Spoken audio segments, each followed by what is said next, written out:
Hello, everyone. Welcome to another deep dive. Today, we're tackling a chess puzzle. Oh, excellent. I love a good brain teaser. Should be fun. All right, let's see what we got. Yeah. So, White's pieces are pawn on f6, rook on g5, knight on g4, Okay. pawn on c3, knight on f3, pawn on b2, king on f2, pawn on g2, queen on h2, rook on c1.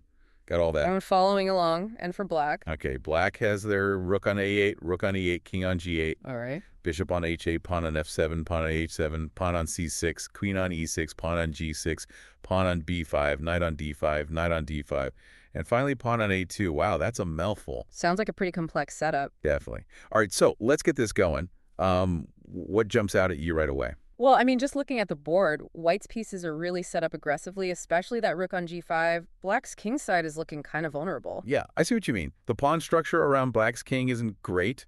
What's the best way for white to, exploit that? Well, I mean, it's tempting to just go straight for the king, but good chess is about applying subtle pressure too. Notice how black's king is kind of stuck behind those pawns on the h-file. It's like, what if we could make that a cage instead of a shield? Oh, interesting. I think I see where you're going with this. So the rook on g5. Exactly. It's the key. Okay, so if white moves the rook to g6, Yeah? then what? What happens? Well, black's got to capture that rook with their pawn on h7. Seems like a good trade, but it plays right into white's hands. Ah, I see. So that opens up the queen, right? Right. Queen h2 to h7, that's check. Yep. And black's only option is to move the king to h7. So then white just goes for the checkmate. Not so fast. Things are about to get really clever here.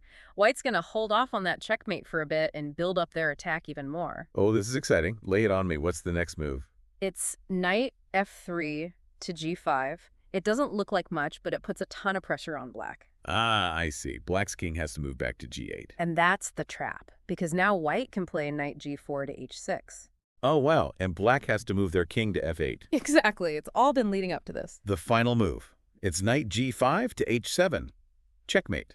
Beautiful. It's a perfect example of how positional play and a well-timed sacrifice can tear down even a strong defense. Okay, just to recap, the solution is rook g5 to g6, pawn h7 takes g6, queen h2 to h7, king g8 to h7, knight f3 to g5, king h7 to g8, knight g4 to h6, king g8 to f8, and finally the winning move, knight g5 to h7.